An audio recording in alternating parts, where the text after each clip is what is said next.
So here's one great way to use the Myt-Roller for your feet that will allow your calves and ankles and toes to release a lot of tension in them each and every day. So start with the balls all the way on the far end of the stick. You're going to use the wooden ball at the end of your stick and just start somewhere on the front half of your foot and just step onto it. Put your other foot close by so this isn't something where you have all the weight the whole time on the ball. You're trying to slowly put pressure onto your foot, releasing any tension that you might feel. The discomfort that you feel in the foot just needs to be released away by breathing. When you're just starting out with this, it's always much more painful than when you are taking care of it each day and keeping on top of it. So just know that enduring a little bit of discomfort now will make a big difference in your day. And I always tell people when they do this one to make sure that you try walking down the hallway back and forth, and then do this on your foot, and then do that same walk again, and you'll feel a big difference in the way that your foot and ankle and leg move.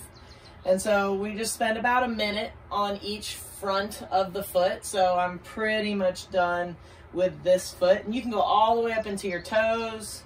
You're not trying to avoid the pain. You're trying to kind of find the pain.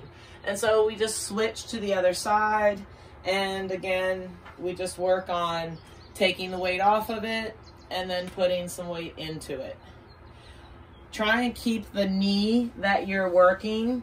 Make sure that knee stays straight as you're putting weight into it. If you hold or bend and hold tension in it, sometimes that can create some pain or just some feelings of tension because you're trying to grip and protect it. And we just want to really just think, we want to go onto a long leg.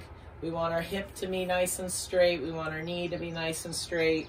And we're just finding different places on that ball that create pain. And if it hurts, then maybe take a little bit of weight off of it and try and settle and reduce the pain and reduce your breath and just try and relax. And then try and put weight back into it again.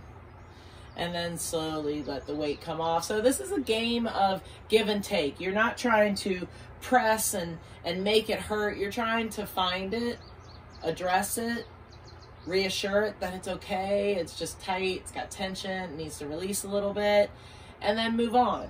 And if you get into a practice with this of working through your feet each and every day, your movements in your day are going to be much more free, fluidly moving. And so now we're going to go back to the other side.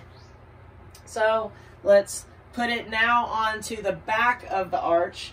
Bring the other foot forward and just put a little bit weight down into the heel.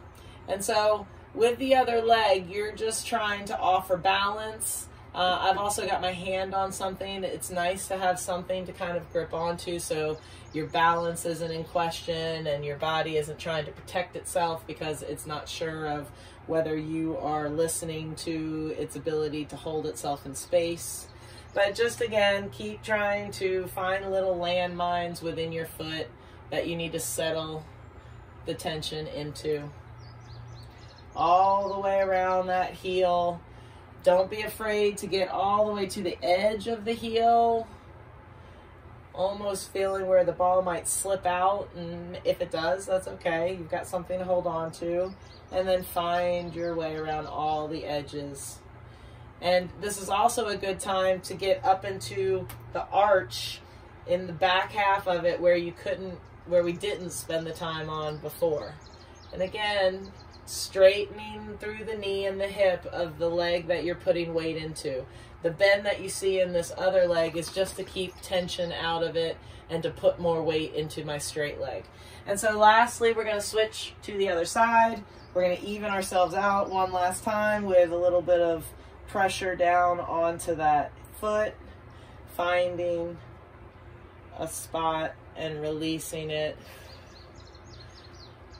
Not holding on to tension, not forcing pain, just trying to highlight where you're tight and release it with a little bit of pressure and a little bit of self-reassurance. So there's one great way to use the Myt-Roller to release the tension within your feet and to get you moving much better during your day. So we'll see you next time for your next edition of your Myt-Roller videos.